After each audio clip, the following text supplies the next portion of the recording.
Assalamualaikum warahmatullahi wabarakatuh. Waalaikumsalam warahmatullahi wabarakatuh. Pemirsa TVRI, alhamdulillah senang sekali di subuh hari ini masih bisa berjumpa dalam program Serambi Islami yang spesial setiap hari Kamisnya itu membahas tentang tema-tema tasawuf.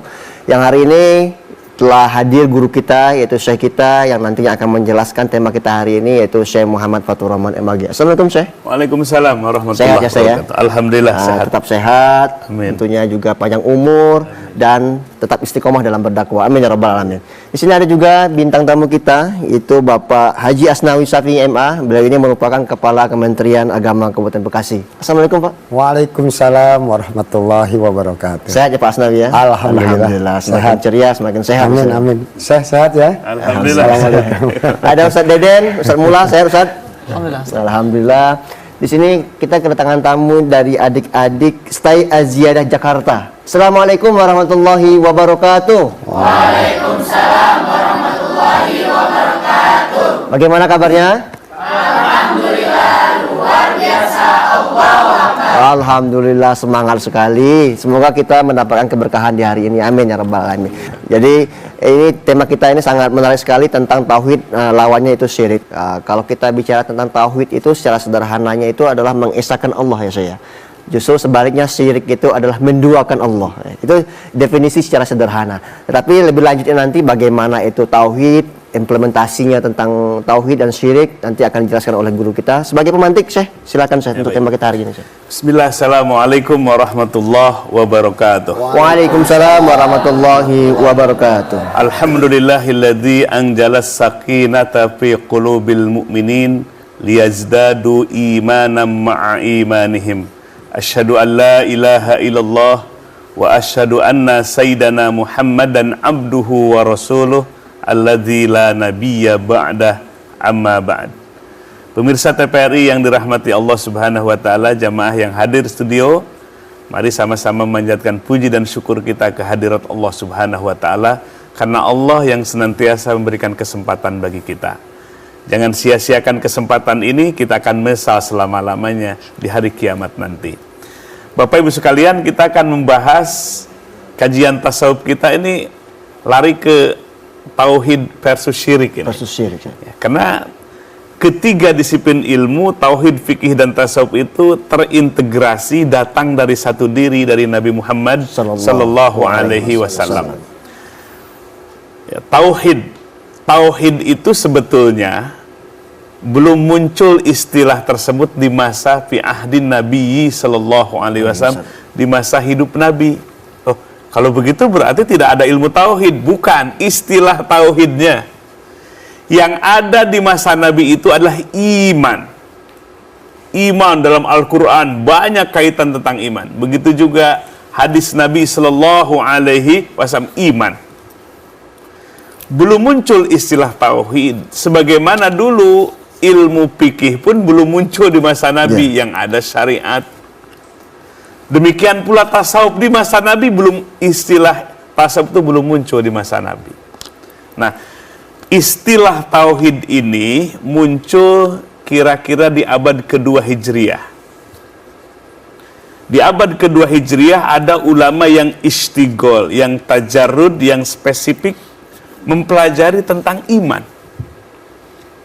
Dalam hadis Umar ibn Khattab yang disebut dengan hadis Jibril alaihissalam, dimuat dalam kitab Arba'in An-Nawawiyah Imam Nawawi Ad-Dimashqi tentang 6 poin yang masuk di dalam iman atau disebut rukun iman.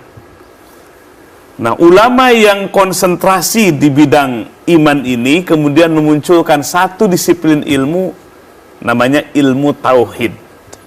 Tauhid itu dari wahada yuwahidu tauhid, artinya mengesahkan Allah. Dan ajaran tauhid ini diambil karena memang inti dari keimanan itu adalah mentauhidkan Allah. Diambil dari kalimat sentral. Nabi bersabda, "Afdalu ma qultu ana wan nabiyuna min qabli la ilaha illallah."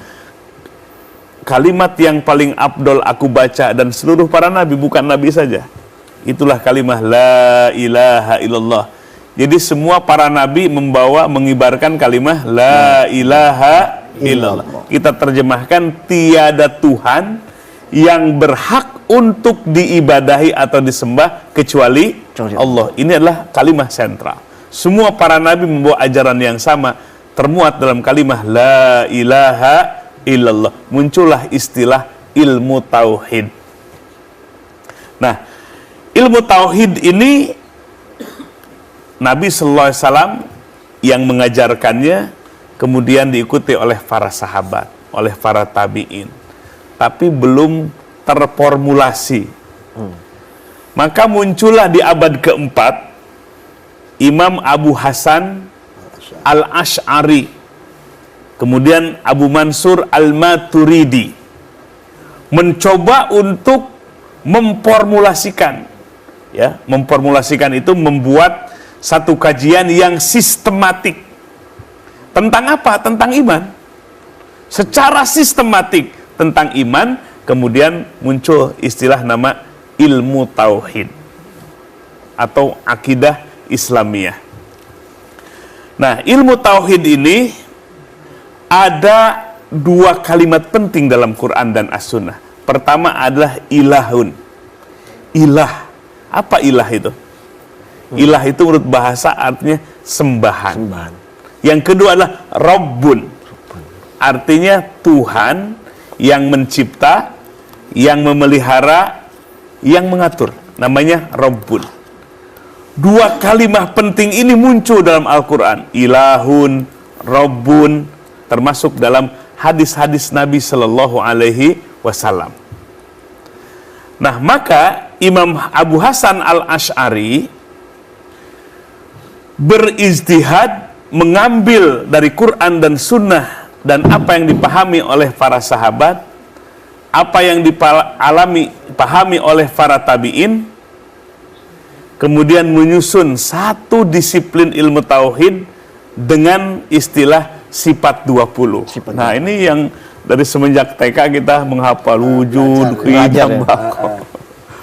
Hafal semua nih, ada yang mahasiswa? Ada yang hafal 20? Sifat 20? Wujud, qidam, Apa? Dari kecil saya. Ternyata ini Ustaz Dayu dulu lagi kuliah banyak orang yang mengkritisi. Masa sifat Allah 20? Nah, kalau sifat 20 kurang, coba tambahkan. Sampai sekarang belum ada yang nambahin satu pun jadi 21. Belum bisa ya, Bu. Pandai mengkritik tapi nggak pandai apa? menciptakan. Makanya jangan asal kritik ini. Ternyata sifat 20 itu sifat yang diambil dari Quran, dari Sunnah, pemahamannya para sahabat, para tabi'in. Sifat 20 itu artinya mensifati Allah. Kan Allah itu harus disifati. Allah yang memberikan sifat itu. Nah, sifat 20 itu bukan Allah sifatnya hanya 20. Tapi disebut ummahatus sifat. Sifat pokok, sifat induk. Sifat-sifat yang lain yang bagi Allah nginduk kepada sifat yang 20. Makanya sampai sekarang ditantang siapa yang berani nambah sampai 21. Apa kira-kira sifatnya bagi Allah? Nggak ada. Nggak ada yang nambah. Jadi matang sekali sifat yang 20 disebut ummahatus sifat. Sifat induk, semua sifat Allah yang lain menginduk kepada sifat yang 20 ini. Contoh saja, dulu di masanya keemasan Islam, ya, di masa Abbasiyah dibuat namanya Baitul Hikam. Ya, Baitul Hikam. Di situ mentranslate buku-buku terdahulu di keemasannya masa Yunani, Persia, kemudian ditranslate ke dalam bahasa Arab, filsafat tentang ketuhanan. Nah, pemahaman-pemahaman banyak yang menghancurkan tatanan tauhid Islam ini. Maka para ulama membuat formulasi tentang ilmu tauhid. Misalnya Allah itu wujud. Ya. Di masa itu ada pemahaman filsafat bahwa dunia dan alam semesta ini bersifat abadi. Dan tidak ada yang menciptakan. Dia berdiri sendiri alam itu. Nah, dengan ilmu tauhid muncul sifat yang pertama yang wajib bagi Allah adalah wujud. Allah itu wujud, Allah itu ada. Sekarang coba kalau tanya nih ke adik-adik mahasiswa, banyak nggak orang yang nggak percaya kepada Tuhan? Banyak. Banyak. Katanya penduduk dunia ini kira-kira berapa jumlahnya? Berapa? Katanya 9 miliar. Ada yang nggak setuju, ngitung sendiri tiap kepala hitung. Gak kuat. Nah bayangkan, banyak manusia yang mulhid, yang ateis nggak percaya kepada Tuhan. Maka tampil dengan konsepnya Imam Asy'ari, Allah tuh wajib ada. Apa dalilnya? Wujudu hadhil makhluqat. Terciptanya alam semesta ini adalah menjadi ayat, menjadi dalil wujudnya Allah, adanya Allah sebagai sang pencipta. Logik, masuk akal. Kemudian nas-nas Al-Quran menunjukkan justru risalah yang datang adalah tentang wujudnya Allah sebagai sang pencipta, sang pemelihara, sang penguasa. Kemudian ada sifat yang berikutnya, qidam dan baqo, bahwa Allah itu kekal. La awala, la akhira, tidak ada awalnya, tidak ada akhirnya. Itulah Allah. Kalau Allah ada awalnya, ada akhirnya, bukan juga Tuhan. Rugi kita punya Tuhan begitu. Tapi kita punya Tuhan, Tuhannya Allah, qidam dan baqo. Tidak ada awalnya, tidak akhirnya, berarti kekal selama-lamanya. Kemudian wujud, qidam, baqo, mukhalafatul lil hawadis. Tuhan itu, Allah itu berbeda dengan makhluknya. Jadi kita bisa membedakan mana Allah, mana makhluk. Jadi ini adalah pengetahuan-pengetahuan yang asas, yang mendasar dari ilmu tauhid. Ya, kalau kita bicara tadi saya sedikit menyampaikan bahwa banyak yang bertanya-tanya nih tentang ilmu tauhid itu benar atau tidak di zaman Nabi itu ada. Karena kalau kita bicara tentang ilmu, ya saya, Nabi itu Nabi Muhammad itu dijadikan sebagai praktik tatbik. Barulah ulama-ulama setelahnya menyusun semacam membuat, memformat agar masyarakat awam ini bisa terstruktur rapi, ya saya. Jadi nggak bisa langsung ke Nabi Muhammad, tapi butuh ulama-ulama untuk memahami ajaran-ajaran yang dibawa oleh Nabi Muhammad SAW. Kiai Asnawi, saya manggil Kiai Asnawi. Ya.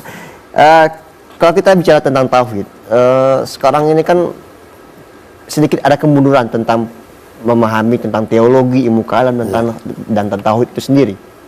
Kalau kita bicara tentang relevansi untuk sekarang, perlu tidak tauhid itu? Ya, terima kasih. Assalamualaikum warahmatullahi wabarakatuh. Waalaikumsalam warahmatullahi wabarakatuh.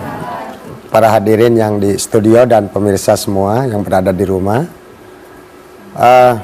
Ini pertanyaannya cukup menarik, ya.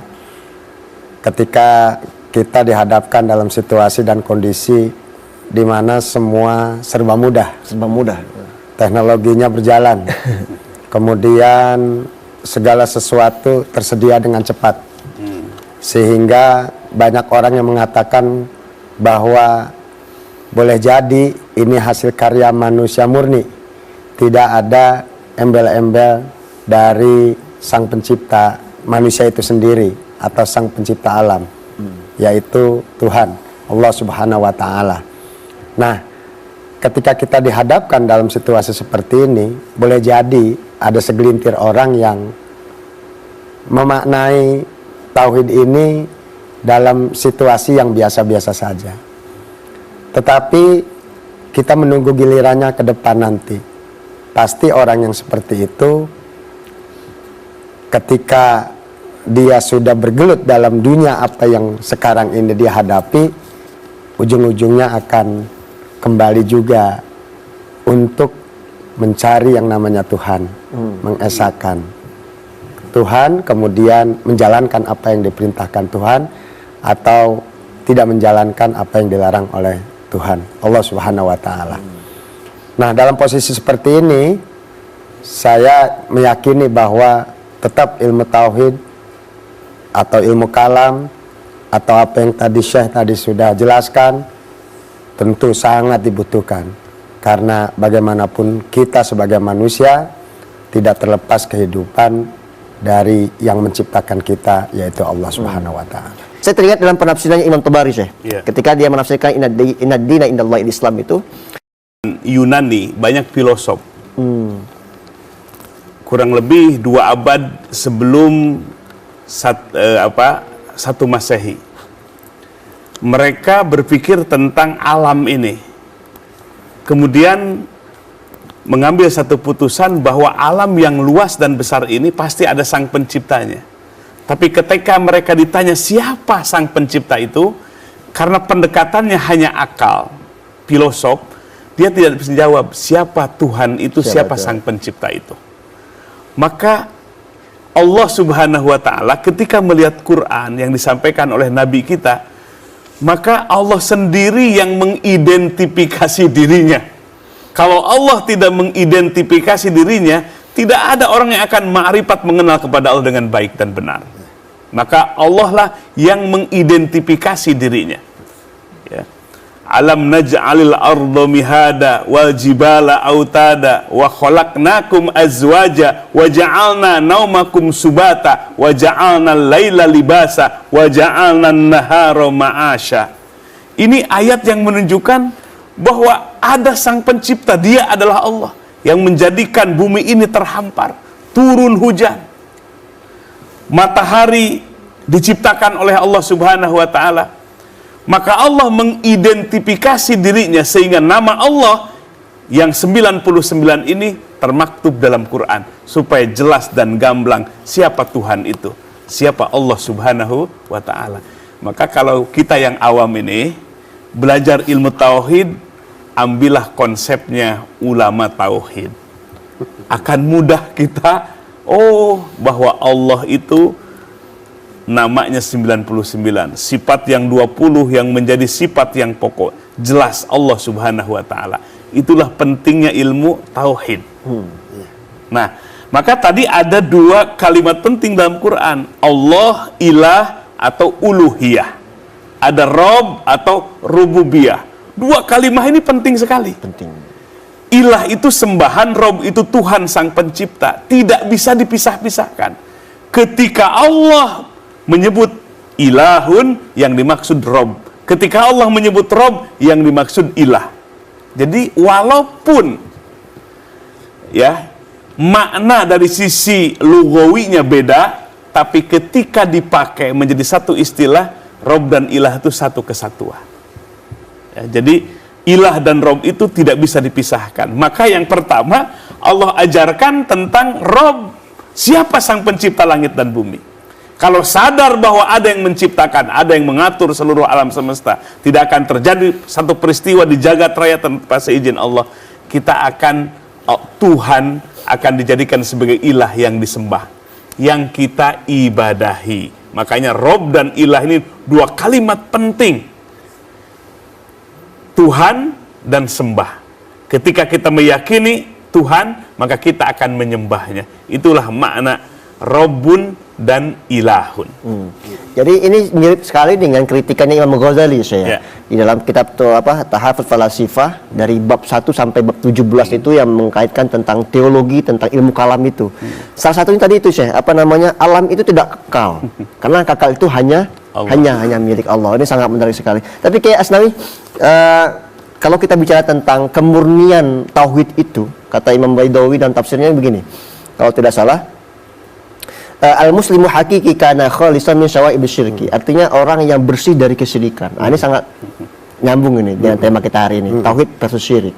Sebenarnya syirik yang benar, yang perlu dibatasi itu bagaimana syirik itu? Ya, terima kasih.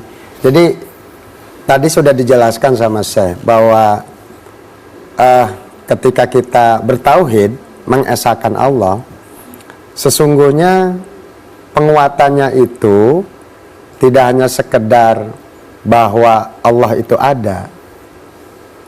Nah, pemahaman kita harus kita lebih perluas, sebagaimana dikatakan oleh salah seorang pakar teologi, ya, Syekh Al-Halimi. Ya, beliau berkata bahwa ketika kita bertauhid, pertama kita yakinkan betul bahwa Allah itu ada. Dengan dibuktikan sebagaimana Syekh tadi bilang, adanya ciptaan. Alam termasuk kita. Kemudian yang kedua itu kita mengesahkannya. karena dari mengesakan itu tadi jangan sampai kita berbuat syirik, menduakan atau melakukan tindakan-tindakan yang memang mengarah kepada penduaan Tuhan tersebut. Kemudian yang ketiga, kita menyatakan ketika kita bertauhid itu bahwa Allah itu tidak sama dengan makhluknya dan tidak bisa diukur dengan ukuran apapun. Kalau saya mungkin punya tingginya 1 meter lebih, punya berat badannya sekian, gitu kan? Nah, Allah tidak sama seperti itu, ya. Dan kita berada di dalam satu ruang dan waktu. Kemudian yang keempat, Allah Subhanahu wa Ta'ala ketika kita bertauhid, maka semua kehidupan kita itu diatur oleh Tuhan yang namanya Allah Subhanahu wa Ta'ala. Orang merasa bahwa dia hidup, diberi nafas, ya kan, diberi kenikmatan tidur, diberi kenikmatan melek, ya, ada matahari, ada bintang, ada bulan, seakan-akan kan berjalan sendirinya. Dia tidak sadar kalau itu semua merupakan ciptaan Allah. Baik, tapi kan kalau kita bicara tentang musyrik itu kan, Syekh, perkembangan arti musyrik itu panjang sekali, Syekh. Yang dulu diartikan sebagai paganisme, orang yang menyembah berhala, kemudian berpindah kepada musyrik yang disebut sebagai i'tiqad ta'addudul ilahiyah, artinya menduakan Tuhan. Ini kan yang dipakai oleh kalangan-kalangan mereka, bahwa seperti ziarah kubur itu kan syirik. Perlu dibatasi, Syekh, tentang syirik. Bagaimana, Syekh? Jadi kalau orang paham tauhid, paham lawannya itu syirik. Karena syirik itu artinya adalah sekutu atau andad, ada tandingan selain Allah. Syirik atau andad. Syirik artinya Allah itu bersekutu. Andad artinya Allah punya tandingan Tuhan. Nah, itu syirik. Nah, maka para ulama dulu mengarang. Kami kumpulkan dalam kitab Majmu'ul Mutun ini. Ada 12 kitab ilmu tauhid. Mulai dari Al-Fiqhul Akbar lil Imam Abi Hanifah An-Nu'man. Fikih Akbar, nama kitabnya, khusus membahas tentang tauhid, ditulis oleh Imam Abu Hanifah. Jadi kita akan jelas belajar ilmu tauhid. Jangan sampai mensyirikan orang bertauhid. Nah, ini sangat berbahaya kelompok ini. Contoh misalnya, ada dalam kitab ini Syarah Sawi yang ditulis oleh Syekh Muhammad bin Ahmad As-Sawi Al-Misri. Dalam kitab ini disebutkan bahwa berwasilah. Nah, apa sih wasilah itu? Sebab ada kelompok orang yang berwasilah itu, berziarah ke kuburnya para wali, disebut syirik. Nah, ini kan gagal paham namanya. Gagal paham itu. Makanya kalau belajar, ya belajar kepada para ulama. Ya, misalnya disebutkan di dalam kitab Syarah Sawi ini dalam surah Al-Maidah. Ya, perhatikan ini tafsirnya. A'udzubillahi minasyaitonirrajim. Ya ayyuhalladzina amanu taqullaha wabtagu ilahil wasilah wajahidu fi sabilihi la'allakum tuflihun. Kita lihat tafsirnya dalam Syarah Sawi. Hai orang-orang yang beriman, takwalah kepada Allah. Wabtagu ayat utlubu, carilah. Al-wasilata, wasilah. Wasilah itu menurut bahasa itu media, pelantara. Ayo kita lihat. Allah perintahkan carilah pelantara ilahi kepada Allah. Dalam tafsirnya. Jadi kalau belajar Quran jangan lihat terjemahnya aja. Nanti salah. Harus belajar lihat tafsirnya. Terjemah itu terbatas. Quran itu dalam sekali. Maka ada dalam ilmu tafsir. Di sini disebutkan, kenali wasilah. Wasilah itu adalah ma yuqarribukum ilaih ayyusilukum ilaih. Apa-apa yang mendekatkan kalian kepada Allah, yang menyampaikan kalian kepada Allah Subhanahu wa taala. Min ta'atihi, dari bentuk ketaatan. Itu namanya apa? Wasilah. Disebutkan di sini, wabtigaul wasilah ma yuqarribuhu ilaihi mutlaqan. Wasilah adalah apa-apa yang mendekatkanmu kepada Allah secara mutlak. Min jumlati zalik, di antaranya wasilah itu, perhatikan, catat, mahabbatu anbiya'illah, mencintai para nabi. Wasilah jadi sampai kepada Allah, Allah ridho kepada kita. Kemudian wa auliyaihi, mencintai para wali Allah. Kita hati cinta kepada para wali Allah, jadi wasilah kepada Allah, jadi pelantara sampai kepada Allah. Wa sodakoh, dan sodakoh. Wa ziyaratu ahbabillah, menziarahi makam-makam kekasih Allah. Ya, menziarahi apa? Makam-makam. Ke makom wali-wali Allah. Itu bentuk wasilah. Kata siapa? Para ulama ahli tafsir. Jadi berziarah ke makam wali Allah itu bagian dari wasilah. Mendoakan, bertabaruk namanya. Seperti para sahabat bertabaruk kepada Nabi. Ada bertabaruk kepada rambut Nabi ketika dicukur, diperebutkan. Kalau kita bercukur diperebutkan nggak kita? Nggak ada yang peduli. Nggak peduli ya. Bekas wudhu Nabi diperebutkan, para sahabat berbagi ingin mendapatkan, diusap-usap ke wajah dan tubuhnya. Ada tabaruk dari, apalagi ini, keringat Nabi disekaknya dan dipusti-pusti. Kira-kira keringat kita ada nggak yang gitu? Menjauh. Ya, karena harum sekali. Nah, itu makna apa? Makna wasilah. Jangan sampai orang yang berziarah kubur disebut syirik, padahal sedang bertawasul, berwasilah. Kemudian disebutkan di sini, paminal dolalil bayini, dari kesesatan yang nyata, wal khusroni zohiri, dan kerugian yang zohir. Takfirul muslimin, mengkafirkan orang-orang muslim, biziarati auliyaillah, karena mereka berziarah kepada makam wali Allah. Dikafirkan. Siapa ini? Nah, ini itu kelompoknya. Kelompok itulah. Kelompok. Ya, sebelah. Tapi ini saya sedikit ini. Karena mereka mengutip pandangan ulamanya dalam kitab Al-Mu'allifat. Nanti kita sebut. Ya. Za'imina anna ziaratuhum, mereka menyangka, yang mengkafirkan orang yang ziarah ke makam wali Allah itu, za'imina, mereka menuding, anna ziaratahum, ziarah mereka itu min ibadati ghairillah, beribadah kepada selain Allah. Jadi kita ziarah ke makam wali dianggapnya menyembah makam wali. Ini kesalahan paham, gagal paham namanya mengenai bab wasilah.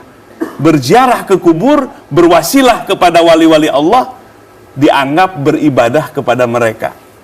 Mereka mengkafirkan dan mensyirikannya. Disebutkan dalam syarah Sawi di sini. Maka oleh sebab itu belajarlah ilmu tauhid yang benar. Jangan sampai kita mengkafirkan, mensyirikan orang yang beriman gara-gara berwasilah, padahal berwasilah itu diperintahkan oleh siapa? Oleh Allah. Wabtagu ilaihil wasilah. Carilah wasilah, media ilaihi, supaya sampai kepada Allah Subhanahu wa taala. Salah satunya tentang wasilah itu ya. Tadi saya telah menjelaskan dalam tafsir Sawi sangat lengkap sekali. Ziarah kubur dan sebagainya itu dimusyrikan oleh mereka. Padahal itu ada ajarannya dan ada sumber-sumbernya. Baik, di sini ada pertanyaan dari VT kita, boleh ditampilkan? Assalamualaikum warahmatullahi wabarakatuh. Memperkenalkan, nama saya Reza, asli dari Tegal. Mohon izin bertanya, Syekh. Ziarah kubur dan ngalap berkah masih saja ada yang menganggap itu syirik. Sebenarnya bagaimana penjelasan tentang itu, Syekh? Terima kasih atas jawabannya. Wassalamualaikum warahmatullahi wabarakatuh. Waalaikumsalam warahmatullahi wabarakatuh. Ini tadi setelah dijelaskan oleh Syekh tadi. Tapi ini sangat ini nyambung nih, Syekh. Mereka mengutip pandangannya Abdul Wahab dalam kitabnya Al-Mu'allifat. Mereka mengatakan bahwa tidak boleh berlebih-lebihan terhadap orang soleh, termasuk ziarah kubur mereka gitu. Gimana itu, Syekh? Ya, baik, pemirsa TVRI yang dirahmati Allah Subhanahu wa taala. Ada satu konsep tauhid baru ini. Yang pertama ditemukan atau diciptakan oleh Syekh Ibnu Taimiyah. Kemudian diikuti oleh Syekh Muhammad bin Abdul Wahab. Makanya dibawa kebetulan kitabnya ini. Kitabnya Syarah Kitab Kashfi Asy-Syubuhat. Ditulis oleh Syekh Muhammad bin Abdul Wahab rahimahullah. Pengarangnya langsung. Langsung pengarangnya, jangan katanya-katanya. Kata-katanya. Kalau kata-katanya nggak bisa dipertanggungjawabkan. Perhatikan. Ia membagi tauhid itu dalam 3. Taksimu tauhid. Pertama tauhid rububiyah, Rob itu Tuhan. mentauhidkan Allah lah Tuhan yang satu, sang pencipta, sang pemelihara. 2, tauhid uluhiyah, artinya Allah lah yang berhak diibadahi. 3, tauhid asma wa sifatih, mentauhidkan Allah dari sisi nama dan sifat-sifatnya hanya milik Allah. Perhatikan, ada iskal itu kekeliruan di dalam konsep ini. Perhatikan, konsep dibagi dalam 3 bagian ini membuat rancu pemikiran tentang tauhid. Jadi ada orang yang bertauhid rububiyah, Allah sang pencipta, sang pemelihara, tapi ibadahnya syirik. Jadi kan bingung. Satu diri ya syirik ya tauhid. Kira-kira nyambung apa enggak? Ya. Nggak nyambung. Makanya yang benar itu antara uluhiyah dan rububiyah itu sama. Ketika disebutkan uluhiyah yang dimaksud rububiyah, ketika disebut rububiyah yang dimaksud uluhiyah. Satu kesatuan yang nggak bisa dipisahkan. Itu dalam Quran. Ketika dipisahkan terjadi kerancuan. Dan pada gilirannya taksimu tauhid, pembagian tauhid ini adalah menghantam orang-orang yang berwasilah. Dianggap orang yang berwasilah kepada para wali Allah, bertabaruk kepada para wali Allah, dianggapnya beribadah kepada mereka. Ini yang fatalnya. Karena uluhiyah tadi itu. Karena uluhiyah beribadah kepada Allah hanya kepada Allah dengan pengertian yang salah. Nah, maka oleh sebab itu mari kita perhatikan. Disebutkan dalam kitab ini ada 2 musyrik. Ada musyrik yang awal, yaitu dulu di masa Nabi. Ada Abu Jahal, ada Abu Lahab, itu sponsornya itu. Tokoh-tokoh musyrikun. Ada yang kedua, musyrikun mutaakhirun, orang-orang musyrik yang akhir itu apa? Di masa Muhammad bin Abdul Wahab ada. Siapa? Orang-orang muslim yang bertawasul ke makom Nabi dan bertawasul, berwasilah kepada makom wali Allah. Disebut musyrik yang akhir. Jadi ini yang hadir yang suka bertawasul kepada Nabi kita, bertawasul kepada wali-wali Allah, lebih syirik dibandingkan syiriknya Abu Jahal dan Abu Lahab. Ini kitabnya. Inilah yang membuat faktor ricuhnya umat Islam di seluruh dunia. Termasuk di Indonesia. Termasuk di Indonesia. Jadi orang yang bertawasul, berziarah ke makam wali-wali Allah, itu namanya bertawasul atau bertabaruk. Disirikan oleh mereka. Dalam kitab Kasfu Asyubuhat ini. Bahkan siriknya lebih berbahaya, lebih berat dibandingkan dengan siriknya musyrik yang awal. Jadi kita ini siriknya ini lebih berbahaya dibandingkan siriknya Abu Jahal dan Abu Lahab yang menyembah berhala. Karena kita dianggapnya menyembah wali-wali Allah dengan berziarah kepada mereka. Nah ini contoh kitab terjadi iskal. Iskal itu kekeliruan, kerancuan pemikiran dalam bab tauhid. Akhirnya mengkafirkan, memusyrikan, membid'ahkan kepada amalan-amalan kaum muslimin. Maka oleh sebab itu ini yang belajar bertawasul, kita jangan gulu berlebih-lebihan. Gulu itu begini, dulu di zaman para nabi pun itu berhala-berhala itu nama-namanya itu adalah nama orang-orang soleh. Kemudian gulu itu berlebihan. Yang tadinya hamba, gulu berubah jadi Tuhan. Itu gulu namanya. Asalnya hamba-hamba Allah yang dihormat-hormat, kemudian gulu berlebih jadi Tuhan, jadi ilah. Itu namanya gulu. Kalau kita mencintai Nabi, selebih-lebihnya mencintai Nabi, sehebat apapun mencintai Nabi dan menghormati Nabi, sepanjang dalam kalbu kita Nabi adalah hamba Allah, tidak gulu namanya. Quran pun memberikan penghormatan kepada Nabi. Inna arsal wa ma arsalnaka illa rahmatan lil alamin. Mana kalimah yang lebih tinggi? Kami tidak utus engkau Muhammad kecuali menjadi rahmat kasih sayang bagi seluruh alam. Alam itu semua makhluk. Hebat gak pujian Allah kepada Nabi kita? Kita sebagai hambanya belum secuil pun menghormati Nabi. Dan tentu akidah kita tidak akan berubah. Cinta kepada Nabi tidak akan berubah, Nabi menjadi Tuhan. Nah, jadi itu akidah namanya. Nah, maka orang yang bertawasul, bertabaruk, kita mintanya kepada Allah, menyertakan orang-orang yang memiliki wajah, yang memiliki kehormatan di hadapan Allah. Sebab Allah pun menyebut Nabi Isa, Nabi Musa, memiliki wajihan kemuliaan di sisi Allah. Nah, kita bertabaruk dengan mereka, bertawasul dengan mereka. Jadi ini namanya bab wasilah. Nah, maka oleh sebab itu nih kita berhati-hati jangan sampai ya Allah mengkafirkan, memusyrikan kepada orang yang bertawasul, kepada orang yang berziarah ke kubur. Makanya jangan sampai ini ada juga orang yang berlebih-lebihan begini. Ziarah ke makam wali anu. Kata kuncennya kalau bawa tanah ini, dulu wali ini katanya ini tempat penyimpanan berasnya para wali. Kalau dibawa tanah ini Jadi beras. nanti di rumah berasnya jadi banyak. Jangan berlebih-lebihan begitu. Kita berziarah ke wali itu mendoakan mereka, sekaligus mohon kepada Allah dengan kemuliaan wali-wali Allah subhanahu wa ta'ala. Itu namanya berwasilah yang benar. Berwasilah tanpa ada gulu ya. Tapi tadi faktor yang bisa merusak perdamaian di kalangan muslim sendiri adalah mereka-mereka yang memusyrikan itu ya saya. Dan itu harus kita waspadai terhadap orang-orang yang seperti itu. Dan perlu kita edukasikan kepada masyarakat bahwa jangan sekali-kali mensyirikkan orang yang sudah bertauhid. Itu bahaya sekali. Baik, siapa yang mau bertanya? Wah, ramai sekali. Ramai nih, Ki ya. Ini selalu ramai nih, Ki. Silakan. Assalamualaikum warahmatullahi wabarakatuh. Waalaikumsalam warahmatullahi wabarakatuh. Perkenalkan, nama saya Aas Waibatul Aslamiyah. Mohon izin bertanya, Syekh Kiai. Ya, silakan. Berbicara tentang tauhid dan syirik. Jika tauhid mempunyai macam-macam tingkatannya, apakah syirik juga mempunyai tingkatan-tingkatannya? Mohon penjelasannya. Terima kasih. Wassalamualaikum warahmatullahi wabarakatuh. Waalaikumsalam warahmatullahi wabarakatuh. Ini saya ke Asnawi nih. Tingkat-tingkatan syirik ini nanti dielaborasi oleh Syekh. Ya, terima kasih. Tentu ada ya bahwa tingkatan-tingkatan syirik itu. Saya lebih menyikapinya dengan kondisi sekarang, bahwa seseorang yang memang sudah bertauhid ya, mantap, tetapi tadi karena memang mungkin mendengar atau mendapat informasi bahwa tauhid itu dibagi beberapa bagian, sehingga ketika dia bertauhid tetapi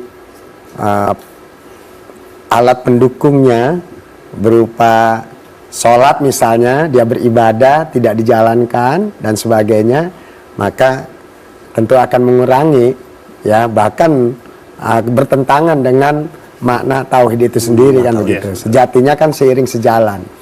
Nah, ketika pertanyaan adik kita ini, adakah tingkatan-tingkatan dari syirik itu? Ya tentu yang paling utama bahwa syirik itu ini yang paling berat ya, jangan sampai menduakan Tuhan itu yang paling.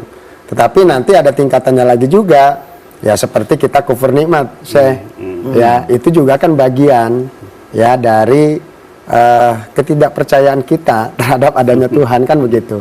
Padahal nikmat dari Allah itu begitu besar, tetapi ya kita nggak percaya, nggak yakin bahwa itu datangnya dari Allah Subhanahu Wa Taala. Nah itu salah satu contohnya barangkali. Ada tambahan sih?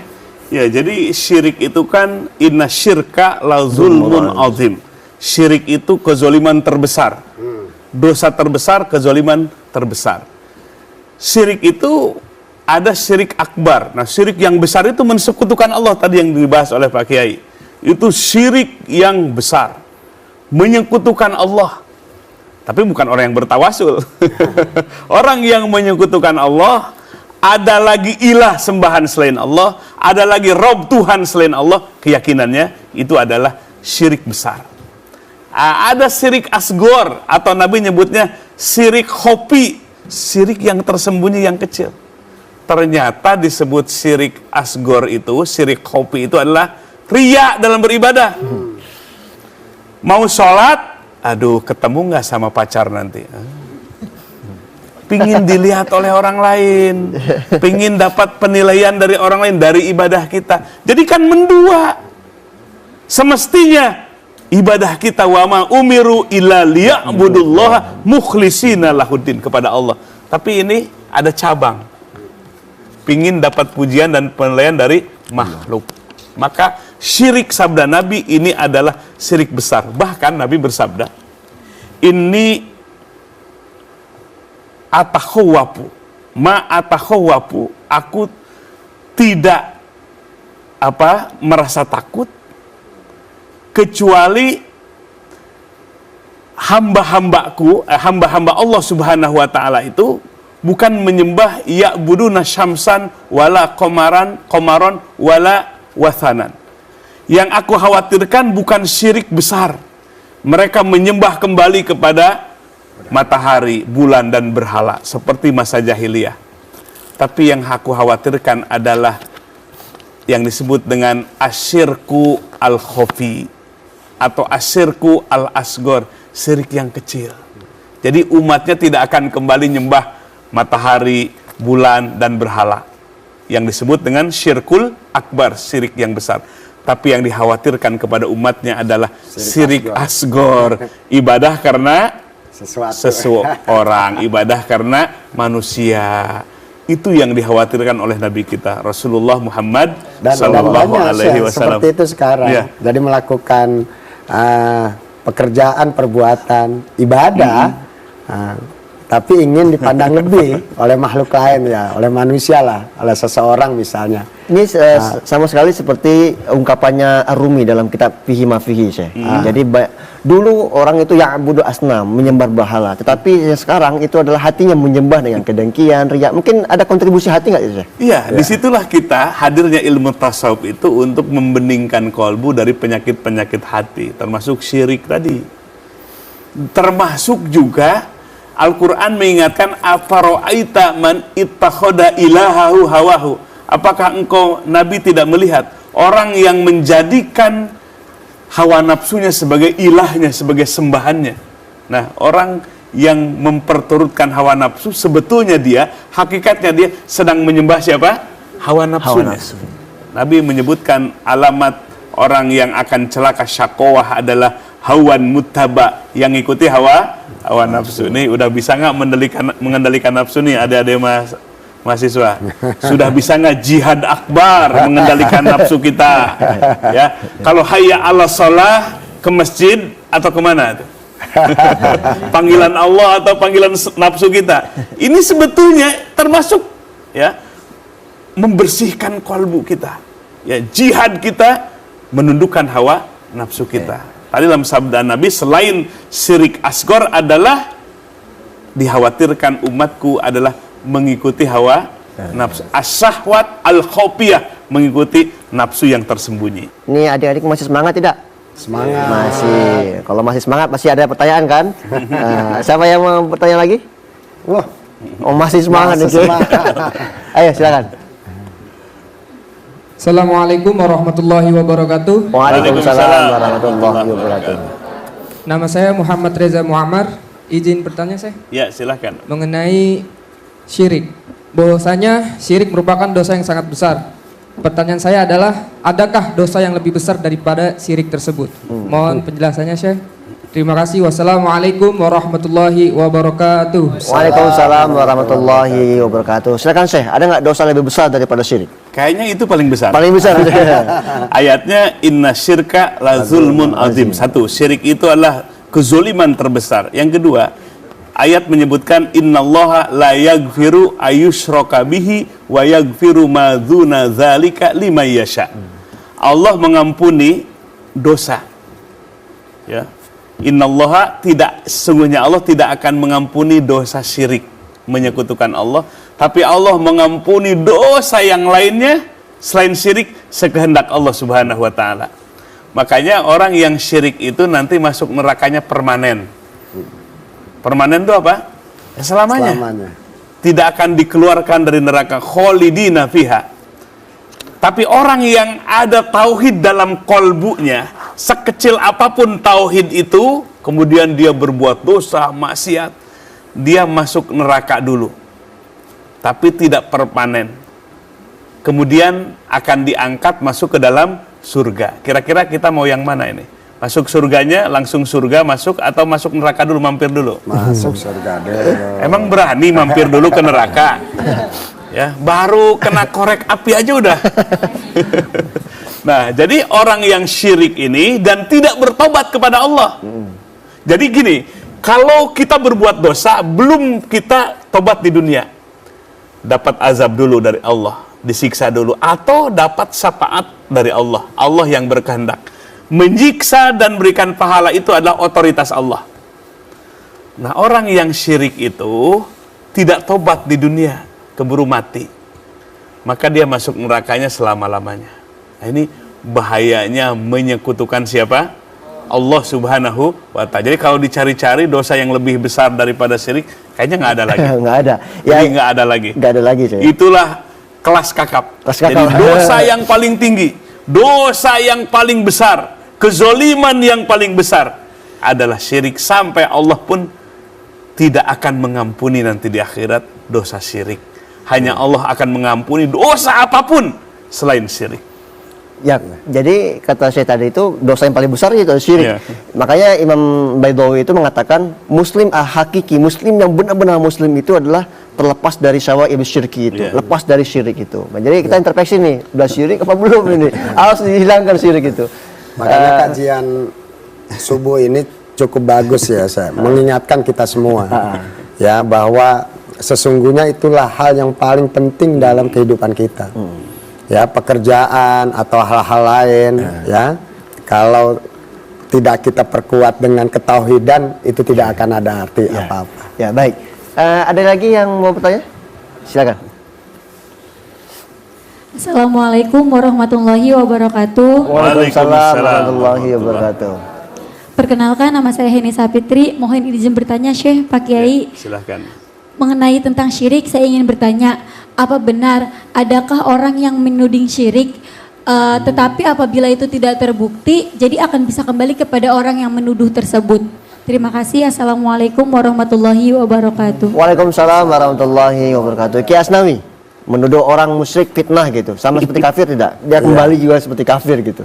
Ya, ya sesungguhnya ya antara kafir dan syirik itu kan apa? Kalau kafir kan dia memang tidak beriman ya tidak beriman sama sekali, ditutuplah mata hatinya, pikirannya, tidak mendapatkan hidayah, ya seperti itu. Nah, kalau syirik ini kan dia memang apa namanya tahu bahwa dia Allah itu diciptakan esa, ya. Allah itu esa, tetapi dia masih menduakannya. Nah, ketika ada orang berbuat syirik, ya kan sejatinya didakwahkan, bukan dituduh, Bukan gitu dituduh, kan. betul. Diinformasikan bahwa ini salah. Kemudian disuruh ngaji lah seperti ini, ya kan? Berguru kepada syekh, ya. Nah, seperti itu. Jadi kalau saya melihat kalau ada kata atau kalimat tuduhan bahwa ini syirik kemudian kembali, apakah kembali kepada dia? Saya cenderung bahwa ketika kita menemukan itu, kita jangan sampai menuduh lah, justru menginformasikan bahwa itu perbuatan yang tidak benar dan harus kembali kepada yang benar, yaitu bertauhid, ya seperti itu. Ini salah satu dari strategi dakwah ya saya. Jangan menuduh. Tetapi kata Kiai tadi itu adalah menanggapi secara aman, yaitu ya kita kasih informasi, kita dakwah, bukan menuduh. Justru kalau menuduh berbahaya ya. Menuduh berbahaya. Ini sangat penting, ini diterapkan dalam ini ya, dalam kehidupan, dalam beragama kita. Ustaz, ada yang mau tanya? Ustaz Dedan? Silakan Ustaz Dedan. Terima kasih Ustaz Dayu atas waktunya. Mohon izin bertanya kepada Syekh dan juga Pak Kiai. Masih mengenai syirik, Syekh. Tadi sudah banyak ditanyakan oleh teman-teman kita, bahwasannya dosa syirik ini kan termasuk dosa paling besar di antara beberapa dosa besar yang lain. Tidak diampuni. Tidak diampuni. Lalu bagaimana cara kita bertobatnya, Syekh? Artinya kan kalau seperti contohnya berzina, itu kan termasuk dosa besar juga. Tapi berzina, ketika kita bertobat kepada Allah secara langsung dan tidak mengulanginya lagi, maka akan diterima. Nah, bagaimana dengan syirik ini, Syekh? Terima kasih. Iya. Jadi gini, maksud ayat innallaha la yaghfiru ayyushraka bihi wa yaghfiru ma duna dzalika liman yasha, artinya kalau dosa syirik terbawa mati. Oh, terbawa mati. Jadi kalau dosa syirik terbawa mati, artinya belum taubat, maka Allah tidak akan mengampuni nanti di akhirat. Kalau dosa-dosa yang lain ke bawah mati, zina ke bawah mati, korupsi ke bawah mati, nanti di akhirat Allah akan membalas dulu, baru nanti diampuni. Tapi kalau syirik, tapi kalau kita berbuat syirik, jatuh kepada syirik. Datang ke Gunung Kawi, Minta datang ke sesuatu. Gunung Kawi, minta-minta, ya, minta-minta kepada ya ruh-ruh yang batil, maka itu jatuh kepada perbuatan syirik. Tobatnya adalah kembali kepada Allah, mentauhidkan Allah. La ilaha, nafikan, tiadakan sembahan Tuhan yang wajib diibadahi kecuali Allah. Jadi kembali kepada tauhid. Makanya ilmu tauhid ini harus terpadu dengan tasawuf. Coba perhatikan, banyak orang yang percaya Allah tuh ada, malaikat raqib atid ada, tapi dosa jalan terus, korupsi jalan terus, maksiat jalan terus. Kenapa? Tauhidnya, imannya yankus, kecil, sehingga nggak bisa menggerakkan panca inderanya kepada kebaikan. Makanya kita iman itu supaya yazid, bertambah terus dan sempurna tumbuh dalam kalbu kita. Maka padukan dengan ilmu yang disebut dengan ilmu tasawuf. Syekh Ibnu Athaillah As-Sakandari dalam hikamnya, man arafal haqqo syahidahu fi kulli syai'. Barang siapa yang mengenal kepada Allah, ma'rifat kepada Allah, syahidahu fi kulli syai', maka akan menyaksi Allah dalam sesuatu itu. Melihat gunung yang menjulang tinggi, kalbunya akan menyaksi Allah lah sang penciptanya. Ketika melihat langit yang berdiri tanpa tiang, kalbu kita akan menyaksi Allah lah sang penciptanya. Itulah keterpaduan ilmu tauhid dengan ilmu tasawuf. Sehingga dengan ilmu tasawuf akan merasakan hadirnya Allah di setiap waktu dan kesempatan. Sudah bisa apa belum? Sudah bisa apa belum? Merasakan hadirnya Allah di setiap waktu dan kesempatan.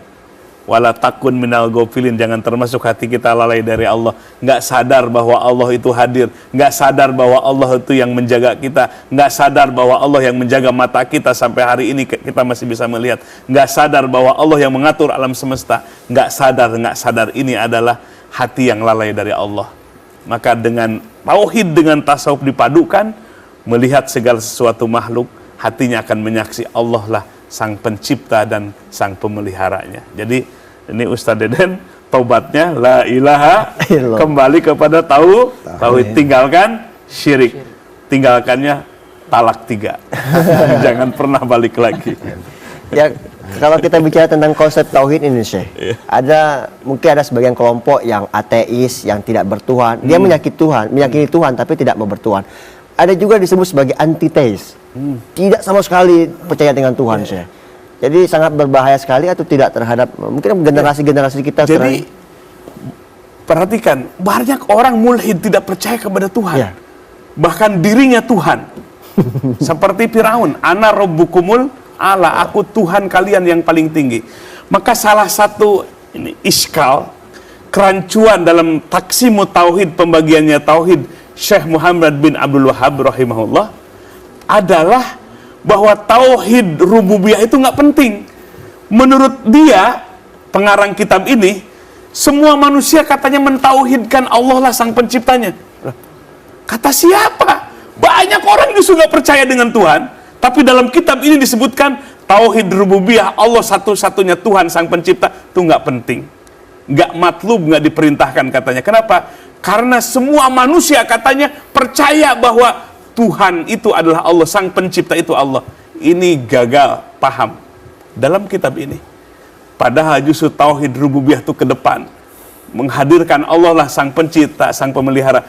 Kemudian tauhid uluhiyah adalah bahwa Allah lah satu-satunya yang kita sembah, yang kita ibadahi.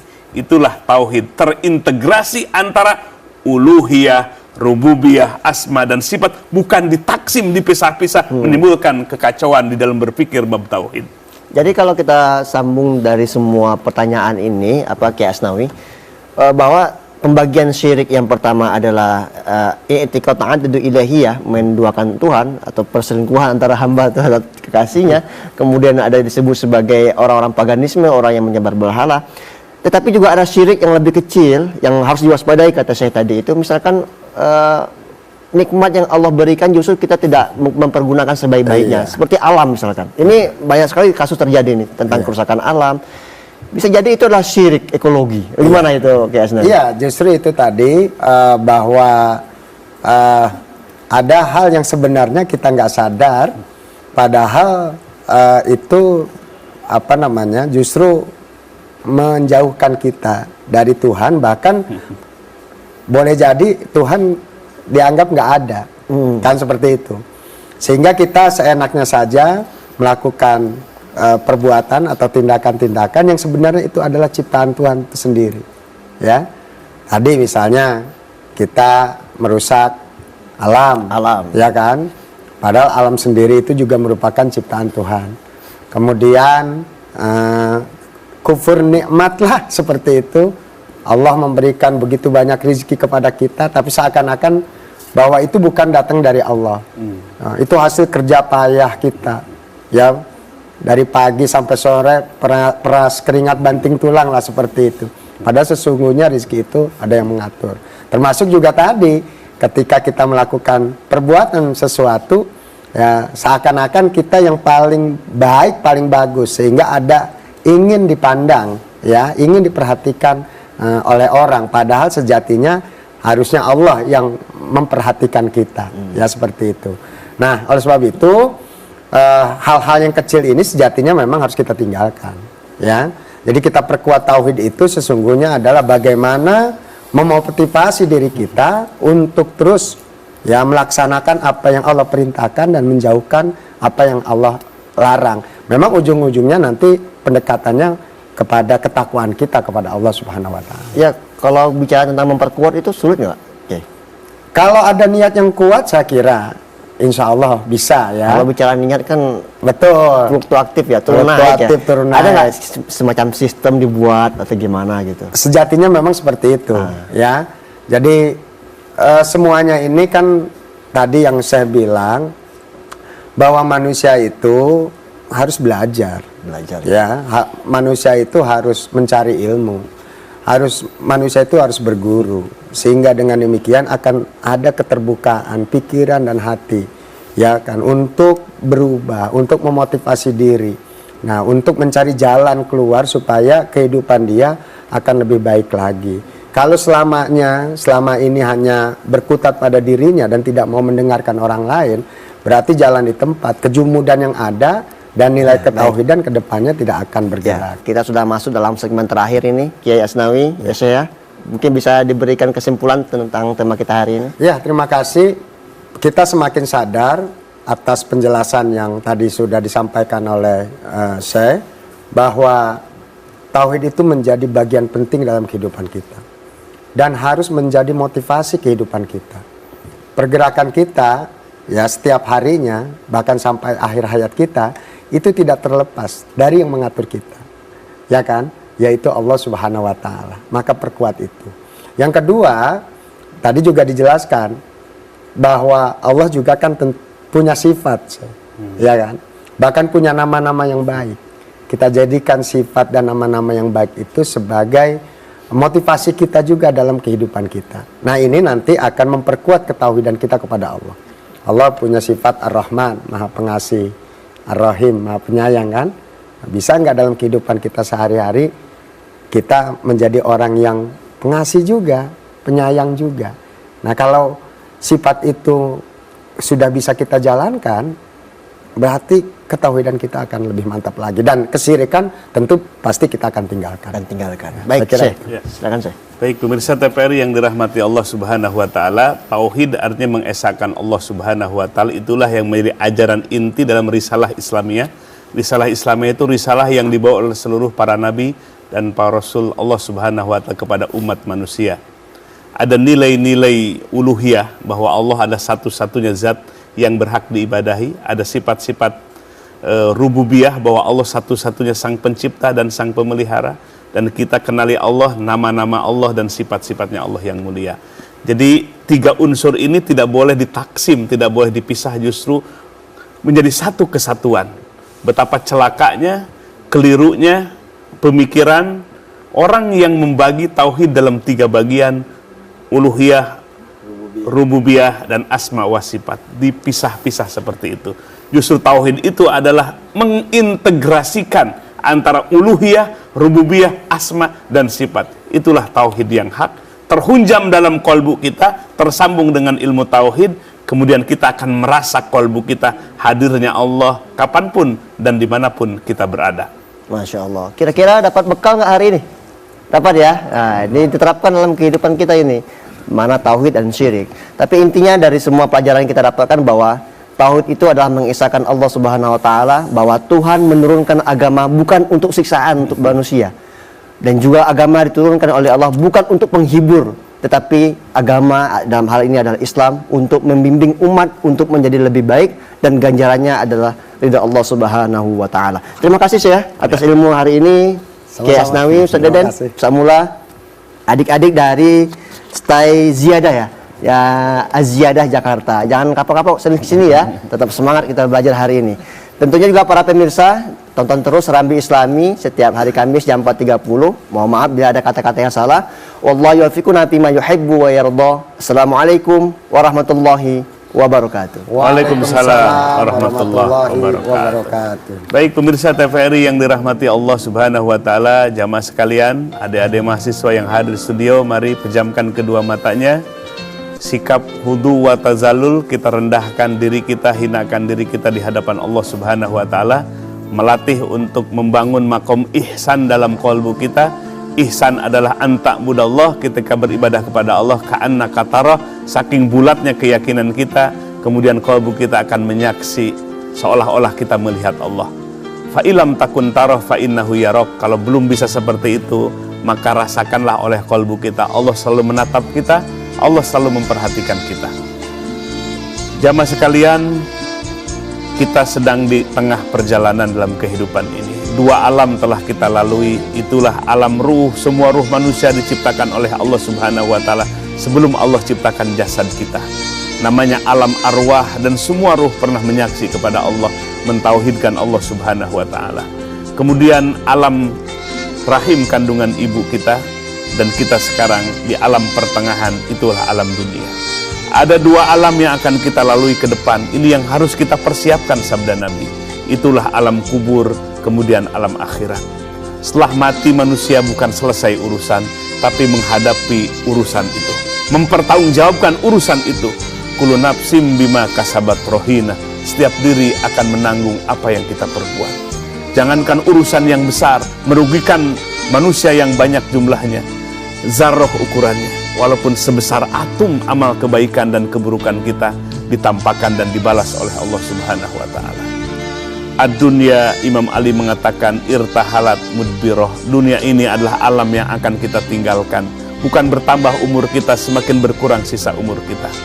Wal akhiratu irtahalat mukbilah. Sementara akhirat datang semakin mendekat. Mari kita persiapkan tempat tinggal kita bukan dunia. Jangan jadikan dunia tempat tinggal, tapi tempat yang akan kita tinggalkan. Ma'wa, tempat tinggal kita adalah surganya Allah Subhanahu Wa Taala yang telah disiapkan bagi orang-orang yang bertakwa.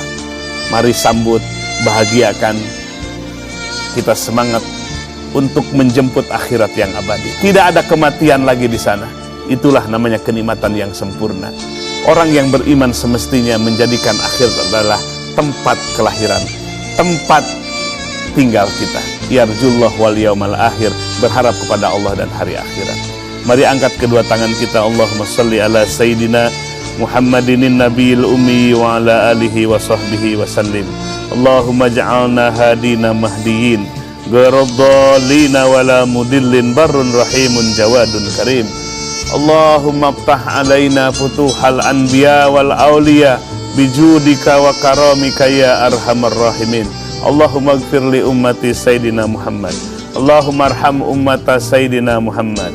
Allahumma aslih ummata Sayyidina Muhammad. Allahumma farrij an ummati Sayyidina Muhammadin sallallahu alaihi wasallam. Ya ghaniyu agnina bifadlika amman siwak. Rabbana hablana min azwajina wa dhurriyyatina qurrata a'yun waj'alna lil muttaqina imama.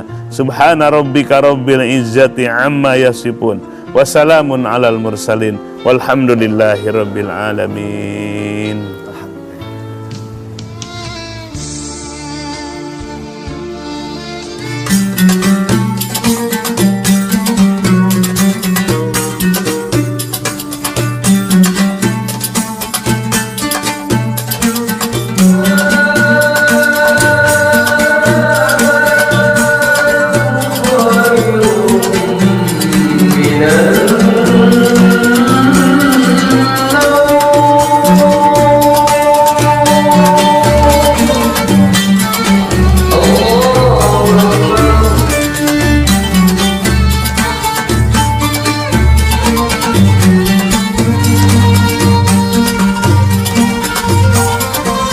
Jambi Islami.